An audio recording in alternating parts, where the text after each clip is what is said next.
ಶ್ರೀ ಹರಿವಾಯು ಗುರುಭ್ಯೋ ನಮಃ. ಓಂ ವಂದೇ ವಿಷ್ಣು ನಮಾಮಿ ಶ್ರಿಯಮಥ ಚ ಭುವಂ ಬ್ರಹ್ಮವಾಯೂ ಚ ವಂದೇ ಗಾಯತ್ರೀಂ ಭಾರತೀಂ ತಾಮಪಿ ಗರುಡಮನಂತಂ ಭಜೆ ರುದ್ರದೇವಂ ದೇವೀಂ ವಂದೇ ಸುಪರ್ಣಿ ಮಹಿಪತಿದಯಿತಾಂ ವಾರುಣೀಮಪ್ಯುಮಾಂ ತಾಂ ಇಂದ್ರಾದೀನ್ ಕಾಮಮುಖ್ಯಾನಪಿ ಸಕಲಸುರಾನ್ ತದ್ಗುರೂನ್ ಮದ್ಗುರೂಂಶ್ಚ ಅಭ್ರಮಂ ಭಂಗರಹಿತಂ ಅಜಡಂ ವಿಮಲಂ ಸದಾ ಆನಂದತೀರ್ಥಮತುಲಂ ಭಜೆ ತಾಪತ್ರಯಾಪಹಂ. ಸಾಧಿತಾ ಕಿಲ ಸತ್ತತ್ವಂ ಬಾಧಿತಾ ಕಿಲ ದುರ್ಮತಂ ಬೋಧಿತಾ ಕಿಲ ಸನ್ಮಾರ್ಗಂ ಮಾಧವಾಖ್ಯಯತಿಂ ಭಜೆ. ಸಂಸ್ಥಾನ ರಕ್ಷಣೆ ಶೂರಾನ್ ಪ್ರಸನ್ನಾನ್ ರಾಘವಾರ್ಚನೆ ಪ್ರಣಮಾಮಿ ಗುರೂನ್ ನಿತ್ಯಂ ಪ್ರಸನ್ನ ಶೂರಮಾಧವಾನ್. ಪ್ರಸನ್ನ ಶೂರಮಾಧವ ಕರಾಬ್ಜೋಕ್ತಾನ್ ಯತೀಶ್ವರಾನ್ ವೀರರಾಮರತಾನ್ ವಂದೇ ವಿದ್ಯಾಸಾಗರ ಮಾಧವಾನ್. ಪೃಥ್ವೀಮಂಡಲ ಮಧ್ಯಸ್ಥಾಃ ಪೂರ್ಣಬೋಧಮತಾನುಗಾಃ ವೈಷ್ಣವಾಃ ವಿಷ್ಣುಹೃದಯಾಃ ತಾನ್ ನಮಸ್ಯೇ ಗುರೂನ್ ಮಮ. ಆಪಾದಮೌಳಿಪರ್ಯಂತಂ ಗುರುಣಾಮಾಕೃತಿಂ ಸ್ಮರೇತ್ ತೇನ ವಿಘ್ನಾಃ ಪ್ರಣಶ್ಯಂತಿ ಸಿದ್ಧ್ಯಂತಿ ಚ ಮನೋರಥಾಃ. ಶ್ರೀ ವಿದ್ಯಾವಲ್ಲಭಮಾಧವತೀರ್ಥಗುರುಭ್ಯೋ ನಮಃ. ಹರಿ ಓಂ. ಓಂ ವಿಶ್ವಂ ವಿಷ್ಣುರ್ವಷಟ್ಕಾರೋ ಭೂತಭವ್ಯಭವತ್ಪ್ರಭುಃ ಭೂತಕೃದ್ಭೂತಭೃದ್ಭಾವೋ ಭೂತಾತ್ಮ ಭೂತಭಾವನಃ. ಇಷ್ಟೋ ವಿಶಿಷ್ಟಶಿಷ್ಟೇಷ್ಟ ಶಿಖಂಡಿ ನಹುಷೋ ವೃಷಃ ಕ್ರೋಧಃ ಕ್ರೋಧವತ್ಕರ್ತ ವಿಶ್ವಬಾಹುರ್ಮಹೀಧರಃ. ನಿನ್ನೆ ನಾವು ವಿಷ್ಣು ಸಹಸ್ರನಾಮ ಪಾಠದಲ್ಲಿ ಶಿಖಂಡಿ ಎಂಬುವಂತಹ ಭಗವಂತನ ನಾಮವನ್ನು ಹೇಳಿಕೊಂಡಿದ್ದೇವೆ. ಇವತ್ತು ನಹುಷಃ ಎಂತಹ ಭಗವಂತನ ನಾಮ. ನಹ ಬಂಧನೆ ಇತಿ ಧಾತೋಃ ಶೋ ಅಂತಕರ್ಮಣಿ ಇತಿ ಚ ಧಾತೋಃ ಸಂಸಾರೇ ಜೀವಾನ್ ಬಧ್ನಾತೀತಿ ಜ್ಞಾನೇ ಸತಿ ಸಂಸಾರಾಂತಂಚ ಕರೋತೀತಿ ನಹುಷಃ. ನಹ್ಯತಿ ಸ್ಯತಿ ಇತಿ ಚ ನಹುಷಃ. ಭಗವಂತ ಈ ಜೀವರನ್ನು ಸಂಸಾರದಲ್ಲಿ ಬಂಧಿಸುತ್ತಾನೆ ಅಷ್ಟೇ ಅಲ್ಲ, ಮತ್ತು ಅವರಿಗೆ ಜ್ಞಾನ ಉಂಟಾಗೋದಕ್ಕೆ ಅವರನ್ನು ಸಂಸಾರ ಬಂಧನದಿಂದಲೂ ಬಿಡುಗಡೆ ಮಾಡ್ತಾನೆ. ಆದ ಕಾರಣ ಸಂಸಾರೇ ಜೀವಾನ್ ಬಧ್ನಾತಿ ಇತಿ ಜ್ಞಾನೇ ಸತಿ ಸಂಸಾರಾಂತಂಚ ಕರೋತಿ ಇತಿ ನಹುಷಃ. ಅಂದರೆ ಜೀವರನ್ನು ಸಂಸಾರದಲ್ಲಿ ಬಂಧಿಸುವವನು ಅವನೇ. ಆ ಸಂಸಾರ ಬಂಧನದಿಂದ ಬಿಡುಗಡೆ ಆಗುವುದಕ್ಕೆ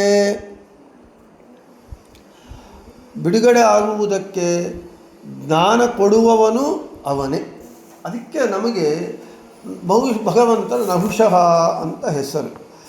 ಇಲ್ಲಿ ನಮಗೆ ಮುಂದೆ ಹೇಳ್ತಾರೆ, ಬಂಧಕೋ ಭವಪಾಶೇನ ಭವಪಾಶಾಚ್ಚ ಮೋಚಕಃ ಕೈವಲ್ಯದಃ ಪರಂ ಬ್ರಹ್ಮ ವಿಷ್ಣುರೇವ ನ ಸಂಶಯಃ. ವಿಷ್ಣು ತತ್ವ ವಿನಿರ್ಣಯದಲ್ಲಿ ಆಚಾರ್ಯರು ಹೇಳ್ತಾರೆ, ಬಂಧಕಃ ಭವಪಾಶೇನ, ಸಂಸಾರದಿಂದ ನಮ್ಮನ್ನು ಬಂಧನ ಮಾಡ್ತಾನೆ.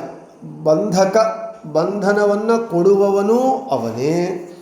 ಭವಪಾಶಾಚ್ಚ, ಆ ಸಂಸಾರ ಬಂಧನದಿಂದ ಮೋಚಕಃ, ನಮ್ಮನ್ನು ಮೋಚನೆ ಬಿಡುಗಡೆ ಮಾಡುವವನು ಅವನೇ.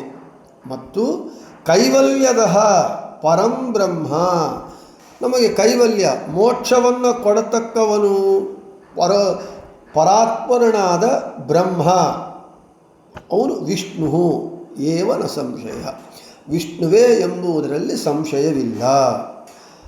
ಆದ ಕಾರಣ ಭವಬಂಧಕನು ಭವಮೋಚಕನು ಕೈವಲ್ಯ ಕೊಡುವವನು ಭಗವಂತ ವಿಷ್ಣುವೇ, ಇದರಲ್ಲಿ ಸಂಶಯವಿಲ್ಲ. ಆದ ಕಾರಣ ಇವನಿಗೆ ನಹುಷಃ ಅಂತ ಹೆಸರು. ಇನ್ನು ನಹ್ಯತಿ ಭೂತಾನಿ ಬಧ್ನೀತೆ ಸ್ವಮಾಯೆಯ ಇತಿ ನಹುಷಃ. ತನ್ನ ಮಾಯೆಯಿಂದ ಜೀವಾತ್ಮರನ್ನು ಬಂಧಿಸುತ್ತಾನೆ. ಹೌದು, ಭಗವಂತನ ಮಾಯೆ ಯಾರಿಗೂ ಮೀರುವುದಕ್ಕೆ ಸಾಧ್ಯವಾಗದೇ ಇರುವಂತಹ ಮಾಯೆ. ಅಂತಹ ಮಾಯೆಯಿಂದ ಜೀವಾತ್ಮರನ್ನು ಬಂಧಿಸುತ್ತಾನೆ. ಆದ ಕಾರಣ ಅವನಿಗೆ ನಹುಷಃ ಅಂತ ಹೆಸರು. ಇನ್ನು ನಹ್ಯತಿ ಸಂಸಾರೇ ಬಧ್ನಾತಿ ಸನೋತಿ ತದರ್ಥಂ ಅಜ್ಞಾನಂ ಅಥವಾ ತದ್ವಿಮೋಚನಾರ್ಥಂ ಜ್ಞಾನಂ ದದಾತಿ ಚ ಇತಿ ನಹುಷಃ ಶಣು ದಾನೆ. ಈ ಸಂಸಾರದಲ್ಲಿ ಜೀವಾತ್ಮರನ್ನು ಬಂಧಿಸುತ್ತಾನೆ. ನಾವು ಒಂದು ಬಂಧನಕ್ಕೆ ಒಳಗಾಗಬೇಕು ಅಂದರೆ ನಮಗೆ ಅಜ್ಞಾನ ಇರಬೇಕು. ಅಜ್ಞಾನ ಇದ್ದರೇ ನಾವು ಯಾವುದಕ್ಕಾದರೂ ಬದ್ಧರಾಗ್ತೇವೆ. ನಮ್ಮನ್ನು ಒಬ್ಬರು ಮೋಸ ಮಾಡ್ತಾ ಇದ್ದಾರೆ, ನಾವು ಮೋಸ ಹೋದಿವಿ, ಐ ಆಮ್ ಡಿಸೀವ್ಡ್, ನಾನು ಮೋಸ ಹೋದೆ. ನಾನು ಮೋಸ ಹೋದೆ ಅಂದ್ರೇನು? ನನಗೆ ಆ ಮೋಸ ಹೋಗದೇ ಇರುವಂತಹ ಜ್ಞಾನ ಇಲ್ಲ, ಅಜ್ಞಾನ ಇದೆ. ನಮ್ಮ ಅಜ್ಞಾನವನ್ನು ಅವರು ಕ್ಯಾಪಿಟಲೈಸ್ ಮಾಡ್ಕೊತಾ ಇದ್ದಾರೆ, ಎಕ್ಸ್ಪ್ಲಾಯ್ಟ್ ಮಾಡ್ಕೊತಾ ಇದ್ದಾರೆ. ಹಾಗೆ ಸಂಸಾರದಲ್ಲಿ ಜೀವರನ್ನು ಬಂಧಿಸಬೇಕು ಅಂತ ಹೇಳಿದರೆ ಆ ಬಂಧಿಸುವುದಕ್ಕೆ ಬೇಕಾದ ಅಜ್ಞಾನವನ್ನು ಜೀವರಿಗೆ ಕೊಡ್ತಾನೆ. ಅಥವಾ ಸಂಸಾರದಿಂದ ಭವಮೋಚಕನು, ಸಂಸಾರದಿಂದ ಜೀವರನ್ನು ಬಿಡುಗಡೆ ಮಾಡ್ತಾನೆ ಅಂತ ಹೇಳಿದರೆ ಅದಕ್ಕೂ ಕೂಡ ಅದಕ್ಕೆ ಬೇಕಾದಂತಹ ಜ್ಞಾನವನ್ನು ಕೊಡುವವನು ಭಗವಂತನೇ. ಆದ ಕಾರಣ ಸಂಸಾರಕ್ಕೆ ಬೇಕಾದ ಅಜ್ಞಾನವನ್ನು ಕೊಡುವವನು ಭಗವಂತನೇ. ಅಥವಾ ಸಂಸಾರದಿಂದ ನಾವು ಹೊರಗೆ ಬೀಳುವುದಕ್ಕೆ, ನಾವು ಸಂಸಾರದಿಂದ ಹೊರಗೆ ಬೀಳಬೇಕು, ಮುಕ್ತರಾಗಬೇಕು ಅಂದರೆ ಭಗವಂತನ ಜ್ಞಾನ ಬೇಕು. ಆ ಜ್ಞಾನವನ್ನು ಕೊಡುವವನು ಭಗವಂತನೇ. ಆದ ಕಾರಣ ಭಗವಂತನಿಗೆ ನಹುಷಃ ಅಂತ ಹೆಸರು.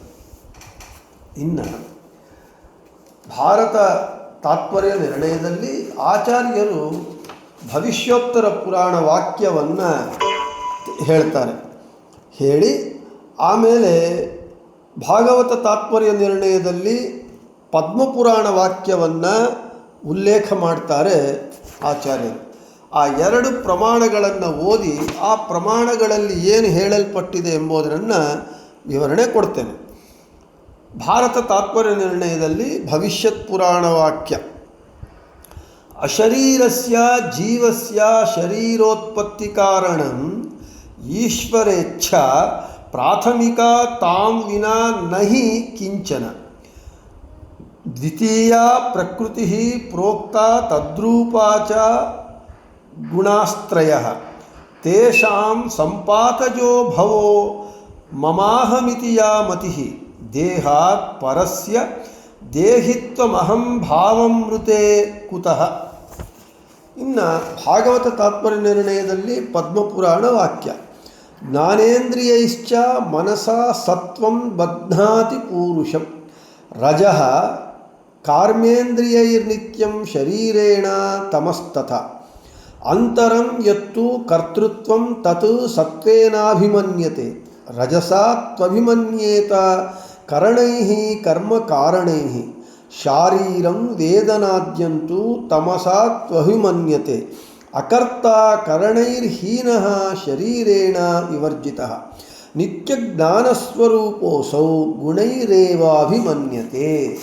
ಇವಾಗ ಈ ಪ್ರಮಾಣಗಳನ್ನು ನೋಡೋಣ. ಜೀವನು ಅವನು ನಿತ್ಯ ಜ್ಞಾನಸ್ವರೂಪಿಯಾಗೇ ಇದ್ದಾನೆ. ಅವನಿಗೆ ಈ ಪ್ರಾಕೃತ ಶರೀರವು ಇಂದ್ರಿಯಗಳಾಗಲಿ ಅವನಿಗೆ ಇಲ್ಲ. ಆದರೆ ಇಂತಹ ಜೀವನಿಗೆ ಪ್ರಾಕೃತ ಶರೀರದಿಂದ ಸಂಬಂಧ ಬರಬೇಕು ಅಂತ ಹೇಳಿದರೆ ಮೊದಲನೇ ಕಾರಣ ಭಗವಂತ, ಅದರನ್ನೇ ಹೇಳ್ತಾ ಇದ್ದಾರೆ. ಎರಡನೇ ಕಾರಣ ಜಡ ಪ್ರಕೃತಿ. ಅಶರೀರಸ್ಯ ಜೀವಸ್ಯ ಶರೀರೋತ್ಪತ್ತಿ ಕಾರಣಂ ಈಶ್ವರೇಚ್ಛಾ ಪ್ರಾಥಮಿಕ ತಾಂ ವಿನಾ ನಹಿ ಕಿಂಚನ ದ್ವಿತೀಯ ಪ್ರಕೃತಿ ಪ್ರೋಕ್ತ. ಮೊದಲನೇ ಕಾರಣ ಈ ಸಂಸಾರ ಬಂಧನಕ್ಕೆ ಒಳಗಾಗುವುದಕ್ಕೆ ಕಾರಣ ಪ್ರಾಕೃತ ಶರೀರ, ಇವೆಲ್ಲವೂ ಅವನಿಗೆ ಸಂಬಂಧ ಏರ್ಪಡಬೇಕು ಜೀವನಿಗೆ ಅಂತ ಹೇಳಿದ್ರೆ ಭಗವಂತನ ಇಚ್ಛಾ ಮೊದಲು ಕಾರಣವಾದರೆ, ಎರಡನೇ ಕಾರಣ ಜಡ ಪ್ರಕೃತಿ. ಆ ಜಡ ಪ್ರಕೃತಿ ಕೂಡ ತ್ರಿಗುಣಾತ್ಮಕವಾದದ್ದು. ಅದೇ ಹೇಳ್ತಾ ಇದ್ದಾರೆ, ದ್ವಿತೀಯ ಪ್ರಕೃತಿ ಪ್ರೋಕ್ತ ತದ್ರೂಪಾಚ ಗುಣಾಸ್ತ್ರಯ. ಆ ಪ್ರಕೃತಿ ಎಂಥದ್ದು ಅಂತ ಹೇಳಿದರೆ ತ್ರಿಗುಣಾತ್ಮಕವಾದದ್ದು. ಸತ್ವರಜಸ್ತಮೋ ಗುಣಾತ್ಮಕವಾದದ್ದು. ಸತ್ವರಜ ತಮ ಗುಣಗಳಿಂದ ಕೂಡಿಕೊಂಡಿದೆ. ಅಂತಹ ಗುಣಗಳಿಂದ ಯಾವಾಗ ಈ ಪ್ರಕೃತಿಯ ಸಂಬಂಧ ಅವನಿಗೆ ಏರ್ಪಟ್ಟು ಈ ತ್ರಿಗುಣಗಳಿಂದ ಪ್ರಕೃತಿಯಿಂದ ಅವನಿಗೆ ಮಮಕಾರ ಹಾಗೂ ಅಹಂಕಾರ ಉಂಟಾಗುತ್ತೆ. ಅವನು ಈ ಪ್ರಾಕೃತ ದೇಹ, ಈ ಪ್ರಕೃತಿ ಸಂಬಂಧ ಅವನಿಗೆ ಯಾವಾಗ ಏರ್ಪಟ್ಟಿತೋ ಭಗವಂತನ ಇಚ್ಛಾ ಪ್ರಕಾರ ಏರ್ಪಟ್ಟಾಗ ಅವನಿಗೇನಾಗತ್ತೆ, ಅಹಂಕಾರ ಮಮಕಾರ. ಈ ದೇಹ ಬೇರೆ ಜೀವ ಬೇರೆ, ನಮ್ಮೆಲ್ಲರಿಗೂ ಗೊತ್ತಿರುವ ವಿಷಯ. ದೇಹನೇ ಜೀವನಲ್ಲ, ಜೀವನೇ ದೇಹವಲ್ಲ. ಯಾಕೆ ನಮ್ಮೆಲ್ಲರಿಗೂ ಅನುಭವಕ್ಕೆ ಬರ್ತಾ ಇದೆ, ಜೀವನದಲ್ಲಿ ನಾವೆಲ್ಲರೂ ಅನುಭವಿಸ್ತಾ ಇದ್ದೇವೆ. ಪ್ರಾಣ ಹೋಯಿತು ಅಂತ ಹೇಳ್ತಾರೆ, ಜೀವ ಹೋಯಿತು ಅಂತ ಹೇಳ್ತಾರೆ. ಎಲ್ಲಿಂದ ಹೋಯಿತು? ಎಲ್ಲಿತ್ತು ಜೀವ? ಈ ಜೀವ ದೇಹದಲ್ಲಿತ್ತು, ಈ ಜೀವ ದೇಹದಿಂದ ಹೋಯಿತು. ಅರ್ಥಾತ್ ಏನಾಯಿತು, ದೇಹ ಬೇರೆ ಜೀವ ಬೇರೆ ಎಂಬುದು ನಮ್ಮೆಲ್ಲರಿಗೂ ಅನುಭವ ಆಗ್ತಾ ಇದೆ. ದೇಹವೇ ಜೀವವಾಗಿದ್ದರೆ ಜೀವ ನಾಶವಿಲ್ಲ. ನೈನಂ ಚಿಂದಂತಿ ಶಸ್ತ್ರಾಣಿ ನೈನಂ ದಹತಿ ಪಾವಕಃ ನ ಚೈವಂ ಕ್ಲೇದಯಂತ್ಯಾಪೋ ನ ಶೋಷಯತಿ ಮಾರುತಃ ಅಂತ ಹೇಳಿ. ಆದ ಕಾರಣ ದೇಹವೇ ಜೀವವಾದರೆ ದೇಹಕ್ಕೆ ಮರಣ ಇರಬಾರದು. ಫೋಲಿ ಜೀವವೇ ದೇಹವೇ ಜೀವ ಅಂದರೆ ದೇಹಕ್ಕೆ ನಾಶವಿದೆ, ಜೀವಕ್ಕೆ ನಾಶ ಇರಬೇಕು. ಆದರೆ ಜೀವನ ಸ್ವಭಾವ ಅನಾದಿ ನಿತ್ಯ, ಆದರೆ ದೇಹಕ್ಕೆ ನಾಶವಿದೆ. ಆದ ಕಾರಣ ಈ ದೇಹದಲ್ಲಿ ಜೀವ ಇದ್ದಾನೆ, ಜೀವ ದೇಹ ಬೇರೆ ಎಂಬುದು ನಮ್ಮೆಲ್ಲರಿಗೂ ಗೊತ್ತಾಗಿದೆ, ಅನುಭವಕ್ಕೂ ಬರ್ತಾ ಇದೆ. ಆ ದೇಹ ಒಂದು ಜಡ ಪದಾರ್ಥದಂತೆ ತೊಗೊಂಡೋಗಿ ಸುಟ್ಟಾಕೋದು, ಹೂತಾಕೋದು, ಏನೋ ಅದನ್ನೊಂದು ಡಿಸ್ಪೋಸ್ ಆಫ್ ಮಾಡ್ತಾ ಇದ್ದೇವೆ ಈ ಜೀವ ಹೊಟ್ಟೋದ ಮೇಲೆ. ಆದ ಕಾರಣ ದಾಸರು ಹೇಳಿದರು, ಏಸು ಕಾಯಂಗಳ ಕಳೆದು 84 ಲಕ್ಷ ಯೋನಿಗಳು ದಾಟಿ ಬಂದ ಈ ಶರೀರ ತಾನಲ್ಲ, ತನ್ನದಲ್ಲ. ಈ ಶರೀರ ನಮ್ಮದಲ್ಲ. ಈ ಶರೀರದಿಂದ, ನಮ್ಮ ಈ ದೇಹ ಸಂಬಂಧದಿಂದ ನಮ್ಮೆಲ್ಲರಿಗೂ ಕೂಡ ಹೆಂಡತಿ, ಮಕ್ಕಳು, ಮೊಮ್ಮಕ್ಕಳು ಇವೆಲ್ಲವೂ, ಇವರು ಯಾರೂ ನಮಗೆ ಶಾಶ್ವತವಾದ ರಿಲೇಷನ್ಸ್ ಅಲ್ಲ. ಇವರೆಲ್ಲರೂ ಕೂಡ ಈ ದೇಹದಿಂದ ಬಂದವರಷ್ಟೇ. ಈ ದೇಹ ಹೋಯಿತು ಅಂದರೆ ಇವರು ನಮ್ಮ ಸಂಬಂಧ ಹೊಟ್ಟೋಗುತ್ತೆ. ಮತ್ತು ಇನ್ನೊಂದು ದೇಹ, ಮತ್ತು ಆ ದೇಹದಿಂದ ಹೆಂಡತಿ ಮಕ್ಕಳು, ಹೀಗೆ ದೇಹ ಬೇರೆ ಜೀವ ಬೇರೆ ಎಂಬುದಂತೂ ಸ್ಪಷ್ಟವಾಗ್ತಾ ಇದೆ. ಆದರೆ ಈ ಪ್ರಕೃತಿ ಮಾಯೆ, ಅದೇ ಭಗವಂತನ ಮಾಯದಿಂದ ಏನಾಗ್ಬಿಡತ್ತೆ, ಈ ಜೀವನು ಭಗವಂತನ ಇಚ್ಛಾ, ಜೀವ ಯಾವ ದೇಹದಲ್ಲಿ ಹೋಗಬೇಕು ಅಂತ ಅವನು ನಿರ್ಣಯ ಮಾಡಿರ್ತಾನೆ. ಅವನ ಇಚ್ಛಾ ಪ್ರಕಾರ ಜೀವನು ಯಾವ ದೇಹದಲ್ಲಿ ಹೋಗ್ತಾನೋ ಆವಾಗ ಅವನು ಏನಾಗೋಗುತ್ತೆ, ಈ ಪ್ರಕೃತಿಯಿಂದ, ತ್ರಿಗುಣಗಳಿಂದ, ಇವುಗಳ ಪ್ರಭಾವದಿಂದ ತನ್ನದಲ್ಲದ ಆ ದೇಹವನ್ನು, ತಾನಲ್ಲದ ದೇಹವನ್ನು ದೇಹವೇ ನಾನು ಅಂತ ಅಂದ್ಕೊಂಡ್ಬಿಡ್ತಾನೆ. ಮತ್ತು ತನ್ನದಲ್ಲದ ದೇಹವನ್ನು ಇದು ನಂದು ಅಂತ ಅಂದ್ಕೊಳ್ತಾನೆ. ಅದೇ ಅಹಂಕಾರ. ತಾನಲ್ಲದ ದೇಹವನ್ನು ನಾನು, ದೇಹವೇ ನಾನು ಅಂತ ಅಂದ್ಕೊಳ್ಳೋದು ಅಹಂಕಾರ. ತನ್ನದಲ್ಲದ ದೇಹವನ್ನು ನನ್ನದು ಅಂದ್ಕೊಳ್ಳೋದು ಮಮಕಾರ. ಆ ದೇಹದಿಂದ ಬಂದ ಹೆಂಡತಿ, ಮಕ್ಕಳು, ಆಸ್ತಿ ಪಾಸ್ತಿ ಇವೆಲ್ಲವೂ ಕೂಡ ನನ್ನದು ಅಂದ್ಕೊಳ್ಳೋದು ಮಮಕಾರ. ಈ ರೀತಿಯಾಗಿ ಅಹಂಕಾರ ಮಮಕಾರಗಳು ಅವನಿಗೆ ಉಂಟಾಗುತ್ತೆ. ಉಂಟಾಗಿ ಅದರಿಂದ ಏನಾಗ್ತಾನೆ, ಅವನು ಈ ಜೀವ ದೇಹದಲ್ಲಿ ಒಳಗೆ ಬಂದು ದೇಹಿ ಆಗ್ತಾ ಇದ್ದಾನೆ. ಆದ ಕಾರಣ ಈ ಅಹಂಕಾರದಿಂದ ಯಾವತ್ತು ನಂದು ಅಂತ ಅಂದ್ಕೊಳ್ತೇವೋ ಅದರಿಂದ ನಮಗೆ ಬಂತು ಸಮಸ್ಯೆ. ನನ್ನದಲ್ಲ ಅಂತ ಅಂದ್ಕೊಂಡ್ಬಿಟ್ರೆ ಯಾವ ಸಮಸ್ಯೆನೂ ಇಲ್ಲ, ನಮಗೆ ಯಾವ ತೊಂದರೆನೂ ಇಲ್ಲ. ನಾನು ಎಷ್ಟೋ ಸಾರಿ ಹೇಳಿದ್ದೇನೆ, ಒಂದು 10,000 ರೂಪಾಯಿ ಮೊಬೈಲು ನಂದು ಅಂತ ಅಂದ್ಕೊಂಡಾಗ ಅದಕ್ಕೆ ನಾವು ಭಾಳ ಜೋಪಾನವಾಗಿ ಇಟ್ಕೊಳ್ತೇವೆ. ಅದು ಯಾರೂ ತೊಗೊಂಡು ಹೋಗದೆ ನೋಡ್ಕೊತೇವೆ. ಅದನ್ನು ನಾವು ಕಾವಲು ಕಾದುಕೊಂಡು ಎಲ್ಲಿದ್ದರೂ ನಾವು ಅದನ್ನು ರಕ್ಷಣೆ ಮಾಡಿಕೊಳ್ತಾ ಇರ್ತೇವೆ. ಅದೇ ಆ ಫೋನ್ ನಮ್ಮದಲ್ಲದೆ ಐಫೋನು 2 ಲಕ್ಷ ರೂಪಾಯಿ ಐಫೋನ್ ಆದರೂ ಕೂಡ ಅದು ನಮ್ಮದಲ್ಲದೇ ಇದ್ದರೆ ನಾವು ಅದರ ಮೇಲೆ ಮುತುವರ್ಜಿ ತೋರಿಸೋದಿಲ್ಲ. ಹಾಗೆ ಏನಾಗೋಗುತ್ತೆ, ಈ ಪ್ರಕೃತಿಯಿಂದ ನನ್ನದು, ನಾನು, ನನ್ನದು ಎಂಬ ಅಹಂಕಾರ ಮಮಕಾರಗಳು ಬಂದ್ಬಿಡುತ್ತೆ. ಸತ್ವ ರಜಸ್ತಮೋ ಗುಣಗಳು, ತ್ರಿಗುಣಗಳು ಯಾವ ಯಾವ ಗುಣ ಯಾವ ಯಾವ ರೀತಿಯಲ್ಲಿ ಜೀವನನ್ನು ಬಂಧಿಸುತ್ತೆ ಅಂತ ಹೇಳ್ತಾ ಇದ್ದಾರೆ. ಇವೆಲ್ಲವೂ ಕೂಡ ತಾತ್ಪರ್ಯ ನಿರ್ಣಯದಲ್ಲಿ ಆಚಾರ್ಯರು ಹೇಳಿರೋ ಭವಿಷ್ಯತ್ ಪುರಾಣ ವಾಕ್ಯದಿಂದ ಗೊತ್ತಾಗ್ತಾ ಇದೆ. ಭಾಗವತ ತಾತ್ಪರ್ಯ ನಿರ್ಣಯದಲ್ಲಿ ಆಚಾರ್ಯರು ಹೇಳಿದ ಪದ್ಮಪುರಾಣ ವಾಕ್ಯಗಳಿಂದ ಗೊತ್ತಾಗ್ತಾ ಇದೆ. ನೋಡಿ, ಈ ಅಹಂಭಾವ ಬಂತು. ಈ ಪ್ರಕೃತಿಯ ಒಂದು ಸತ್ವಗುಣ ಏನಾಗತ್ತೆ, ನಮಗೆ 5 ಜ್ಞಾನೇಂದ್ರಿಯಗಳು 5 ಕರ್ಮೇಂದ್ರಿಯಗಳು ಇವೆ, ಎಲ್ಲರಿಗೂ ಗೊತ್ತಿದೆ. ಅವುಗಳನ್ನು ನಿಯಂತ್ರಣ ಮಾಡೋ ಏಕಾದಶ ಇಂದ್ರಿಯ ಮನಸ್ಸು.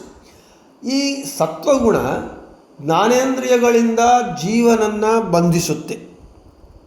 ಮತ್ತು ತಮೋಗುಣ ನಮಗೇನು ಮಾಡುತ್ತೆ, ಈ ಶರೀರದಿಂದ ಜೀವನನ್ನು ಬಂಧಿಸಿಬಿಡತ್ತೆ ತಮೋಗುಣ. ಯಾಕೆ ಅಂತ ಹೇಳಿದ್ರೆ, ಈ ಜ್ಞಾನೇಂದ್ರಿಯಗಳಿಂದ ನಮಗೇನಾಗುತ್ತೆ, ಕರ್ತೃತ್ವದ ಅಭಿಮಾನ ಬರುತ್ತೆ. ಅಂದರೆ ನಾನು ಪಾಠ ಹೇಳ್ತಾ ಇದ್ದೇನೆ, ನಾನು ಕೇಳ್ತಾ ಇದ್ದೇನೆ, ನಾನು ಈ ಕೆಲಸ ಮಾಡಿದೆ, ಆ ಕೆಲಸ ಮಾಡಿದೆ ಅಂತ ಹೇಳಿ ಈ ಜ್ಞಾನೇಂದ್ರಿಯಗಳಿಂದಾಗಿ ನಮಗೆ ಕರ್ತೃತ್ವದ ಅಭಿಮಾನ ಉಂಟಾಗತ್ತೆ. ಇದು ಸತ್ವಗುಣದಿಂದ ಬರುತ್ತೆ. ಇನ್ನು ಕರ್ಮೇಂದ್ರಿಯಗಳಿದೆ, 5 ಜ್ಞಾನೇಂದ್ರಿಯಗಳಿಂದ ನಮಗೆ ಕರ್ತೃತ್ವಾಭಿಮಾನ ಸತ್ವಗುಣ ಉಂಟು ಮಾಡಿದರೆ, ಕರ್ಮೇಂದ್ರಿಯಗಳಿಂದ ಕರ್ತೃತ್ವದ ಅಭಿಮಾನ ಬರುತ್ತೆ. ಏನು ಕರ್ತೃತ್ವದ ಅಭಿಮಾನ ಬರುತ್ತೆ. ಆಮೇಲೆ ರಜೋಗುಣದಿಂದ ಈ ಕರ್ತೃತ್ವದ ಅಭಿಮಾನ ಉಂಟಾಗತ್ತೆ. ಇದು ನಾನು ಮಾಡಿದೆ ಅಂತ ಆಯಿತು. ನಾನು ಮಾಡಿದ ಮೇಲೆ ನಾನೇ ಮಾಡಿದೆ ಎಂಬುವಂತಹ ಅಭಿಮಾನ ಎಲ್ಲರೂ ಗುರುತಿಸಬೇಕು ನಾನು ಅಂತೇಳಿ ಆ ಕರ್ತೃತ್ವದ ಅಭಿಮಾನ ರಜೋಗುಣದಿಂದ ಉಂಟಾಗುತ್ತೆ. ಇನ್ನು ಈ ತಮೋಗುಣದಿಂದ ಏನಾಗುತ್ತೆ, ನಮಗೆ ಈ ಶರೀರದಿಂದ ನೋವು ಉಂಟಾಗುತ್ತೆ. ದುಃಖ, ನೋವು, ಆತಂಕ ಇವೆಲ್ಲ ಉಂಟಾಗುತ್ತೆ. ಇದರಿಂದ ಈ ಶರೀರದಿಂದ ನಮಗೆ ಉಂಟಾಗುವ ಈ ವೇದನಾದಿಗಳು ಯಾವುದರಿಂದ, ಅಭಿಮಾನ, ನಾನು ದುಃಖ ಪಡ್ತಾ ಇದ್ದೇನೆ, ನಾನು ನೋವಾಗಿದ್ದೇನೆ, ನನಗೆ ಗಾಯವಾಯಿತು, ನನಗೆ ಇದಾಗ್ತಾ ಇದೆ ಅಂತ ಈ ಒಂದು ಅಭಿಮಾನ ತಮೋಗುಣದಿಂದ ಬರುತ್ತೆ. ಒಟ್ಟಾರೆ ನಮಗೆ ಈ ಪ್ರಕೃತಿಯಲ್ಲಿರುವ ಸತ್ವರಜಸ್ತಮೋ ಗುಣಗಳಿಂದ ಒಂದೊಂದು ಗುಣ ಒಂದೊಂದು ರೀತಿಯಾಗಿ ನಮ್ಮನ್ನು ಬಂಧನಕ್ಕೆ ಒಳಗೆ ಮಾಡ್ತಾ ಇದೆ. ಇದು ಪ್ರಕೃತಿಯ 2ನೇ ಕಾರಣ, ಜೀವನನ್ನು ಸಂಸಾರದಲ್ಲಿ ಬಂಧಿಸುವುದಕ್ಕೆ. ಮೊದಲನೇ ಕಾರಣ ಭಗವದಿಚ್ಛಾ. ಹೀಗೆ ಈ ಪ್ರಕೃತಿ ಗುಣಗಳಿಂದಾಗಿ ನಾನೇ ಕರ್ತೃ, ಈ ಇಂದ್ರಿಯಗಳು ನನ್ನದು, ಈ ಶರೀರ ನನ್ನದು ಎಂದು ನಮಗೇನಾಗತ್ತೆ, ಆ ಅಭಿಮಾನ ಬರುತ್ತೆ. ಅದೇ ಅಹಂಕಾರ ಮಮಕಾರ. ನನ್ನದು ನಾನು, ಈ ನಾನು ನನ್ನದು ಎಂಬುದು ಬಿಟ್ಟು ಬಿಟ್ಟರೆ ನಾವು ಈ ಮುಕ್ತಿಗೆ ಹೋದಂತೆ. ಆದರೆ ಅದಕ್ಕೆ ನಮಗೆ ಕನಕದಾಸರು ಹೇಳ್ತಾರೆ, ನಾನು ಹೋದರೆ ಹೋದೇನು, ನಾನು ಎಂಬುವ ಅಹಂಕಾರ ಹೋದರೆ ನಾನು ಹೋಗ್ತೇನೆ ಅಂತ ಹೇಳ್ತಾರೆ. ಆದರೆ ಅಷ್ಟು ಸುಲಭವಾಗಿ ಅದು ಹೋಗುವುದಿಲ್ಲ. ಯಾಕೆ? ಭಗವಂತನ ಇಚ್ಛಾನುಸಾರವೇ, ಅವನ ಇಚ್ಛೆ ಪ್ರಕಾರವೇ ನಮಗೆ ಈ ದೇಹ ಬಂದಿದೆ. ಅವನ ಇಚ್ಛೆ ಪ್ರಕಾರ ಪ್ರಕೃತಿ ನಮಗೆ ಈ ಬಂಧನವನ್ನು ಉಂಟು ಮಾಡ್ತಾ ಇದೆ. ಅದರೊಳಗೆ ಸತ್ವಗುಣ ಒಂದು ಬಂಧನ, ರಜೋಗುಣ ಒಂದು ಬಂಧನ, ತಮೋಗುಣ ಒಂದು ಬಂಧನವನ್ನು ಉಂಟು ಮಾಡ್ತಾ ಇದೆ. ಅದರಿಂದ ಈ ಅಹಂಕಾರ ಮಮಕಾರಗಳು ನಮ್ಮ ಮೇಲೆ ಬೀಳ್ತಾ ಇದೆ. ನಮ್ಮ ಒಂದು ಬಂಧನಕ್ಕೆ ಮತ್ತು ನಾವು ನಾಶವಾಗುವುದಕ್ಕೆ ಈ ಅಹಂಕಾರ ಮಮಕಾರಗಳೇ ಮೂಲ ಕಾರಣವಾಗಿದೆ. ನಾನು ಎಷ್ಟೋ ಬಾರಿ ಉದಾಹರಣೆ ಕೊಡ್ತಾ ಇರ್ತೀನಿ. ಚಾತುರ್ಮಾಸ್ಯದಲ್ಲಿ ವ್ರತ ಮಾಡ್ತೇವೆ. ಮೊದಲನೇ ವ್ರತ ಕೊನಿ ವ್ರತ, ಶಾಖಾ ವ್ರತ, ದ್ವಿದಳ ವ್ರತ. ಆಗ ಮೆಣಸಿನಕಾಯಿ ಇದು ಖಾರ ಬರಲ್ಲ ಅಂತ ನಾವೇನು ಮಾಡ್ತೇವೆ, ಮೆಣಸು ಖಾರ ತೊಗೊತೇವೆ, ಮೆಣಸನ್ನು ಬಳಸ್ತೇವೆ ಮೊದಲು ಕೊನೆ ವ್ರತಗಳಲ್ಲಿ, ಶಾಖಾ ವ್ರತ ದ್ವಿದಳ ವ್ರತದಲ್ಲಿ. ನಮಗೆ ಅದು ಮೆಣಸಿನಕಾಯಿ ಖಾರ, ಮೆಣಸಿನ ಖಾರ ಎರಡೂ ಖಾರವನ್ನೇ ಕೊಡುತ್ತೆ.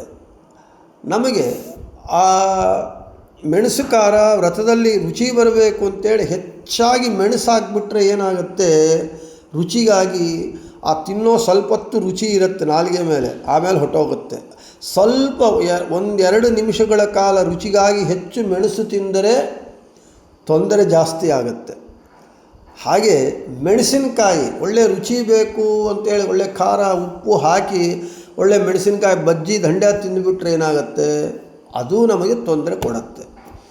ಹೀಗೆ ಈ ಮೆಣಸಿನಕಾಯಿ ಖಾರ, ಮೆಣಸು ಖಾರ ನಮ್ಮ ದೇಹಕ್ಕೆ ಮಾತ್ರ ತೊಂದರೆ ಉಂಟು ಮಾಡಿದರೆ, ಈ ಅಹಂಕಾರ ಮಮಕಾರ ಈ ಎರಡು ಖಾರಗಳು ನಮ್ಮ ಸ್ವರೂಪವನ್ನೇ ನಮ್ಮನ್ನೇ ನಾಶ ಮಾಡಿಬಿಡುತ್ತೆ. ಅದಕ್ಕೆ ಹೇಳಿದ್ದು ದೇವರು ಸುಮ್ಮನೆ ಅಲ್ಲ, ಸಾಧನ ಶರೀರವಿದು ಸಾಮಾನ್ಯವಲ್ಲ ಹರಿತ ದಯದಿ ಕೊಟ್ಟಿದ್ದು. ಈ ಶರೀರ ದೇವರು ಯಾಕೆ ಕೊಟ್ಟಿದ್ದಾನೆ ನಮ್ಮ ಮೇಲೆ ಕರುಣೆಯಿಂದ. ನೀನು ನಿನ್ನ ಸಾಧನೆ ಮಾಡಿಕೋ, ಈ ದೇಹದಿಂದ ಮಾತ್ರ ನಿನಗೆ ಸಾಧನೆ, ಮನುಷ್ಯ ಜನ್ಮದಿಂದ ಮನುಷ್ಯ ದೇಹದಿಂದ ಮಾತ್ರ ನಿನಗೆ ಸಾಧನೆ ಆಗತ್ತೆ ಅಂಥೇಳಿ ದೇವರು ನಮ್ಮ ಮೇಲೆ ಕರುಣೆಯಿಂದ ನಮ್ಮ ಸಾಧನೆ ಮಾಡಿಕೊಳ್ಳುವುದಕ್ಕೆ ಈ ದೇಹವನ್ನು ಕೊಟ್ಟರೆ, ನಾವು ಆ ದೇಹವನ್ನು ಸಾಧನೆಗಾಗಿ ಉಪಯೋಗಿಸದೆ ನಾವು ಐಹಿಕ ವಿಷಯಗಳ ಸುಖಕ್ಕಾಗಿ ನಾವು ಉಪಯೋಗಿಸಿ ದುರ್ಲಭವಾದ ಮನುಷ್ಯ ಜನ್ಮ ವ್ಯರ್ಥ ಮಾಡಿಕೊಳ್ತಾ ಇದ್ದೇವೆ. ಅದಕ್ಕೆ ಮಾನವ ಜನ್ಮ ದೊಡ್ಡದೋ, ಹಾನಿ ಮಾಡಿಕೊಳ್ಳಬೇಡಿ ಹುಚ್ಚಪ್ಪಗಳಿರ ಅಂಥೇಳಿ. ಈ ಪ್ರಕೃತಿ ಬಂಧನದಿಂದ, ಭಗವಂತನ ಮಾಯೆಯಿಂದ, ಪ್ರಕೃತಿ ಮಾಯೆಯಿಂದ ನಮಗೆ ಈ ಬಂದಿರುವ ಅಹಂಕಾರ ಮಮಕಾರಗಳನ್ನು ತ್ಯಜಿಸುವುದು ಎಂಬುದೇ ದೊಡ್ಡ ಸಾಧನೆ. ಅದಕ್ಕಾಗಿ ನಾವು ಭಗವಂತನ ಜ್ಞಾನವನ್ನು ಪಡೆಯಬೇಕು. ಭಗವಂತನ ಜ್ಞಾನ ಬಂದಾಗ ಈ ಸಂಸಾರ ಎಂಬ ಅಜ್ಞಾನ ಏನಾಗುತ್ತೆ, ಹೋಗುತ್ತೆ. ಆದ ಕಾರಣ ಈ ಭಗವಂತನ ಜ್ಞಾನವನ್ನು ಪಡೆಯಲು ಕೇವಲ ಭಗವಂತನ ಅನುಗ್ರಹದಿಂದ ಮಾತ್ರ ನಾವು ಈ ಬಂಧನದಿಂದ ಮುಕ್ತರಾಗ್ತೇವೆ. ಅದಕ್ಕೆ ಹೇಳ್ತಾ ಇದ್ದಾರಲ್ಲ, ಬಂಧಕೋ ಭವಪಾಶೇನ ಭವಪಾಶಾಚ್ಚ ಮೋಚಕಃ. ಈ ಸಂಸಾರ ಬಂಧನವನ್ನು ಮಾಡುವವನೂ ಅವನೇ, ಆ ಸಂಸಾರ ಬಂಧನವನ್ನು ಬಿಡಿಸುವವನೂ ಅವನೇ. ಆದ ಕಾರಣ ಕೊನೆಗೆ ಏನು, ಅನ್ಯಥಾ ಶರಣಂ ನಾಸ್ತಿ ತ್ವಮೇವ ಶರಣಂ ಮಮ. ಅವನನ್ನೇ ನಾವು ಹಿಡಿಯಬೇಕು. ಅವನ ಪಾದಗಳನ್ನು ಹಿಡಿದರೆ ಬಿಡನೋ ನಿನ್ನಂಗ್ರಿಯ ಶ್ರೀನಿವಾಸ, ನಿನ್ನವ ಶ್ರೀನಿವಾಸ, ದುಡಿಸಿಕೊಳ್ಳಲು ಶ್ರೀನಿವಾಸ ಅಂತ ಹೇಳಿ ಆ ಶ್ರೀನಿವಾಸನ ಅಂಗ್ರಿಗಳನ್ನೇ ಹಿಡಿಯಬೇಕು. ಈ ಸಂಸಾರ ಬಂಧನದಿಂದ ಬಿಡುಗಡೆ ಆಗಬೇಕು. ಯಾಕೆ, ಕೊಟ್ಟಿರುವವನು ಅವನೇ ಆದ ಕಾರಣ, ತೆಗೆಯುವವನು ಅವನೇ ಆದ ಕಾರಣ, ಯಾವನನ್ನು ಹಿಡಿದರೆ ನಮ್ಮ ಕೆಲಸವಾಗುತ್ತೋ ಅವನನ್ನೇ ಹಿಡಿಬೇಕೇ ಹೊರತು ಅವನನ್ನು ಬಿಟ್ಟು ಬೇರೆ ಯಾರನ್ನು ಹಿಡಿದ್ರೂ ಏನು ಕೆಲಸ ಆಗುವುದಿಲ್ಲ. ಇನ್ನು ಧ್ಯಾಯೇ ಮಂಸ್ಯೇ ತಥಾ ಪಶ್ಯೇ ಶೃಣೋಮೀತಿ ವಿಭಕ್ತತ. ಜೀವಸ್ಯತು ಹರೇರಿಚ್ಛಾ ಬಲಾದಿಂದ್ರಿಯ ಭುಕ್ತಯೇ. ಭಾಗವತ ತಾತ್ಪರ್ಯ ನಿರ್ಣಯದಲ್ಲಿ ಆಚಾರ್ಯರು ಷಾಡ್ಗುಣ್ಯ ಗ್ರಂಥದ ವಾಕ್ಯವನ್ನು ಹೇಳ್ತಾ ಇದ್ದಾರೆ. ಇಲ್ಲಿ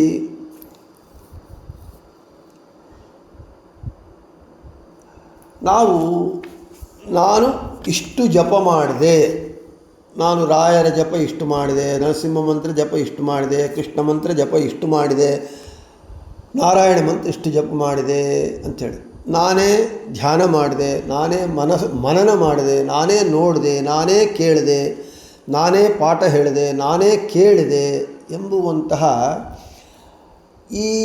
ಇವೆಲ್ಲವೂ ಅಂದರೆ ನಾನು ಮಾಡಿದೆ ಅಂತ ಹೇಳಿದ್ರೆ ಸ್ವಾತಂತ್ರ್ಯ. ನಾನು ಯಾರೋ ಹೇಳಿದರೆ ಮಾಡಿಲ್ಲ, ಸ್ವಯಂ ನನ್ನ ಇಚ್ಛೆಯಿಂದ ಸ್ವತಂತ್ರವಾಗಿ ನಾನೇ ಧ್ಯಾನ ಮನನ ನೋಡಿದೆ, ಕೇಳಿದೆ, ಮಾಡಿದೆ ಅಂತ ನಮ್ಮಲ್ಲಿ ಇಲ್ಲದೇ ಇರುವ ಸ್ವಾತಂತ್ರ್ಯವನ್ನು ನಾವು ನಮ್ಮಲ್ಲಿ ಆರೋಪಣೆ ಮಾಡಿಕೊಳ್ತೇವೆ. ಯಾಕೆ? ಇಂದ್ರಿಯ ನನ್ನ ಕಣ್ಣಿಂದ ನಾನೇ ನೋಡಿದೆ. ಇದು ಯಾರು ನನ್ನ ಕಣ್ಣಿಂದ ನಾನೇ ನೋಡಿದೆ, ನಾನೇ ಹೇಳಿದೆ, ನಾನೇ ಜಪ ಮಾಡಿದೆ ಅಂತ ಆ ಇಂದ್ರಿಯಗಳ ಮೂಲಕ ನಾನೇ ಮಾಡಿದೆ ಎಂಬುವಂತಹ ಸ್ವತಂತ್ರತ್ವ ನಮಗಿಲ್ಲದೇ ಇದ್ದರೂ ನಾವು ಆರೋಪ ಮಾಡಿಕೊಳ್ತೇವೆ ನಮ್ಮಲ್ಲಿ ಇಲ್ಲದೇ ಇರುವುದರನ್ನು. ಅದು ಯಾಕೆ ಮಾಡಿಕೊಳ್ತೇವೆ ಅಂತ ಹೇಳಿದರೆ ಭಗವಂತನ ಇಚ್ಛಾನುಸಾರವಾಗಿ ನಾವು ಮಾಡಿಕೊಳ್ತೇವೆ. ಯಾಕೆ? ಭಗವಂತ ಯಾರ ಅವರವರ ಗುಣಗಳ ಅಂದರೆ ಸಾತ್ವಿಕನೋ ರಾಜಸನೋ ತಾಮಸನೋ ಅವನವನ ಜೀವನ ಗುಣಗಳ ಅನುಗುಣವಾಗಿ ಅವನ ಅನಾದಿ ಕರ್ಮಾನುಸಾರವಾಗಿ ಅವನ ಯೋಗ್ಯತಾನುಸಾರವಾಗಿ ಭಗವಂತ ಏನು ಮಾಡ್ತಾನೆ, ಈ ಇಂದ್ರಿಯಗಳ ಮೂಲಕ ನಾನೇ ಮಾಡಿದೆ, ನಾನೇ ಹೇಳಿದೆ ಎಂಬುವಂತಹ ಒಂದು ಆ ಅಭಿಮಾನವನ್ನು ನಮಗೆ ಭಗವಂತ ನಮ್ಮಲ್ಲಿ ಕೊಡ್ತಾನೆ.